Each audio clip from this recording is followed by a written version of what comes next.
Brought to you by Sensodyne K and ITIL.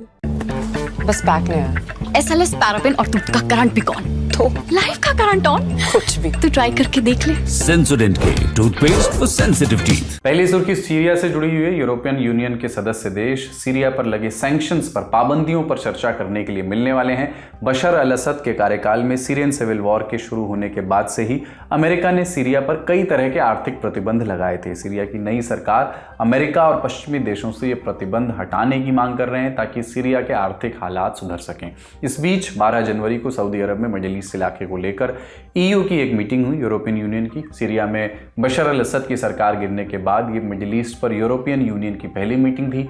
इस मौके पर सीरिया के नए विदेश मंत्री हसन अल शैबानी भी मौजूद थे। उनके अलावा मिडिल ईस्ट के बाकी देश जैसे कि Egypt, UAE, Qatar, Bahrain, Iraq, Jordan, Lebanon और तुर्की के विदेश मंत्री भी मीटिंग में पहुंचे।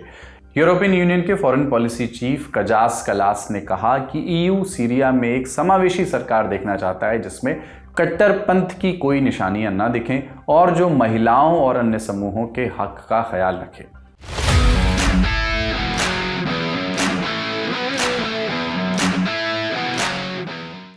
दूसरी सुर्खी है रूस यूक्रेन जंग से जुड़ी हुई। 11 जनवरी को यूक्रेन के राष्ट्रपति व्लादिमीर ज़ेलेंस्की ने दावा किया कि 2 नॉर्थ कोरियाई सैनिक यूक्रेन के हाथ लगे हैं। इन्हें कुर्स्क इलाके से पकड़ा गया है। ज़ेलेंस्की ने इनकी तस्वीर एक्स पर पोस्ट की। इन तस्वीरों में दोनों सैनिक घायल अवस्था में दिखाई दे रहे हैं।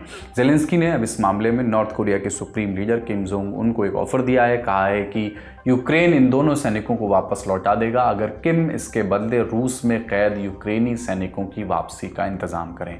अक्टूबर 2024 से ही नॉर्थ कोरिया पर आरोप लग रहे हैं कि उन्होंने अपने 10,000 सैनिक रूस भेजे हैं और ये यूक्रेन के खिलाफ कुर्स्क इलाके में लड़ रहे हैं। साउथ कोरिया की खुफिया एजेंसी के मुताबिक इनमें से 300 सैनिक मारे भी जा चुके हैं।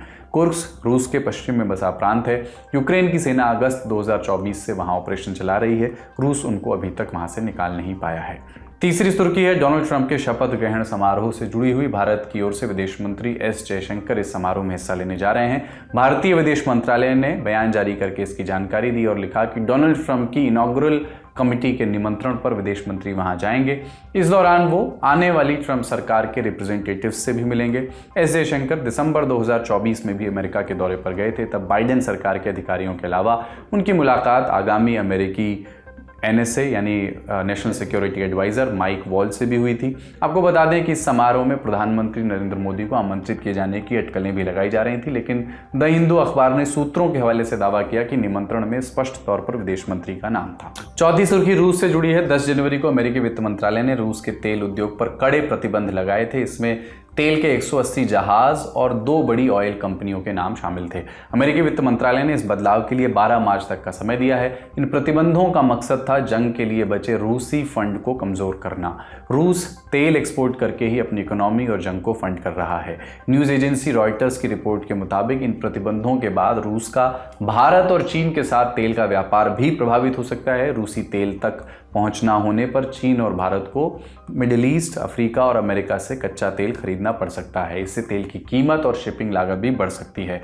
भारत और चीन रूसी तेल के प्रमुख खरीदार रहे हैं।